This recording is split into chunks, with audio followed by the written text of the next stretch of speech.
Welcome back, Southwest Florida. Lee Pitts Live is here at the Real Conference, and I'm always so thrilled to come to this every year, the Real Symposium. We have some people here now. We have Shirley, who's been very instrumental in helping bring this Real Conference to reality again with Delta Sigma Theta sorority, but she works with everybody, of course. And also we got my man here, Cedric, the great jazz percussionist, piano player, musician, writer, composer. He's our Quincy Jones, folk. That's the short version. First of all, let's go over you, Cedric. What brings you? Why are you here? I was invited by Tawaski Jackson, and beautiful event. My first time coming.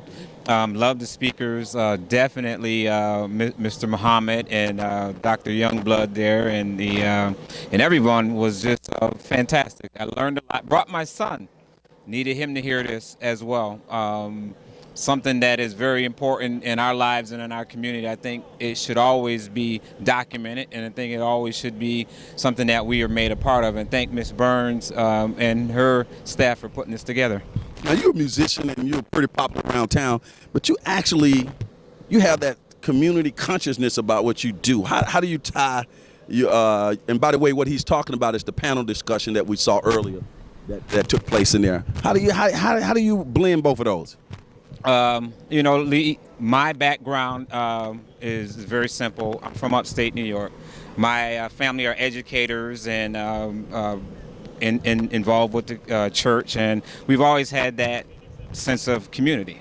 And I think that anytime something going on in the community, we all should be a part of in this community. That's right. Shirley, always tirelessly working behind the scenes. You're always my favorite person to interview.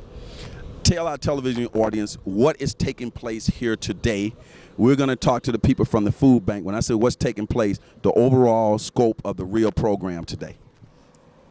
Well, the overall plan is, Lee, to try to identify as a community what we feel are major issues impacting the community.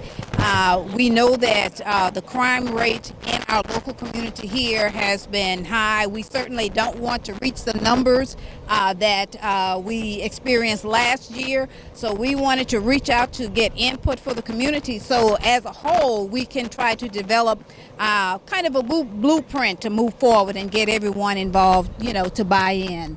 I know you have a lot of people here who like college-type people who will come back to the community. And one of the things I said on the stage was it's important that once you train your children up and they get that education to come back to the community. And of course, you're an example of that as well. What's your thoughts about more and more people coming back and making sure that even though they may live somewhere else outside of the community, they can still bring their human resources back to the community? Well, goal. That's the underlying effort is to address those issues impacting youth.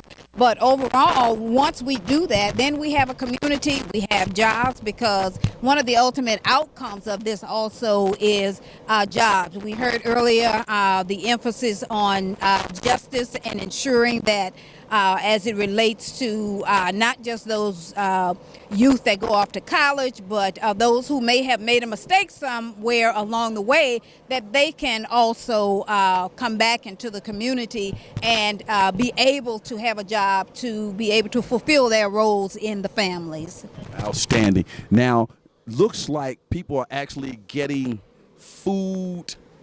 I'm going to ask you to slowly pan. Cameraman, just pick that up and pan over there and come back. While we're talking, just keep panning right. Looks like people are getting free food as well. Who should we give the credit to for this? This is the Happy Cake Food Bank, and periodically they have similar distribution centers within the community.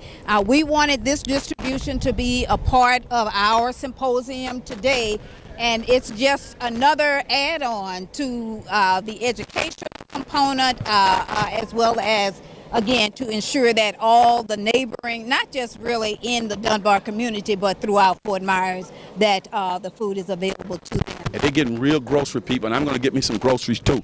I don't know if that's a real word, groceries, but anyway, I'm going to get some groceries. Shirley, why do you do this?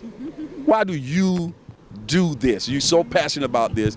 Give me a human element to Shirley.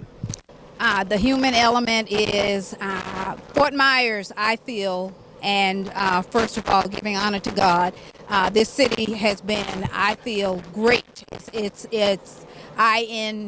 I come from a much larger metropolitan area. When I came to Fort Myers, I saw this as being a short stop on the way to something bigger, and ultimately. Sounds like most of our stories. Me too, folk, and I'm still here 25 years later. I'm still here. Absolutely. I'm still here. The community has been wonderful, and I think it was God's plan for me. So this is my way of giving back. Well, Shirley, we want to thank you for all the hard work. Next year, we'll be right back here doing it again. I know you got to get back inside and keep things moving. We're going to work our way back inside soon. Thanks for having us on Lee Pitts Live here. Thank you, and thank you for your participation, your support. You're always on top of it. We'll be right back.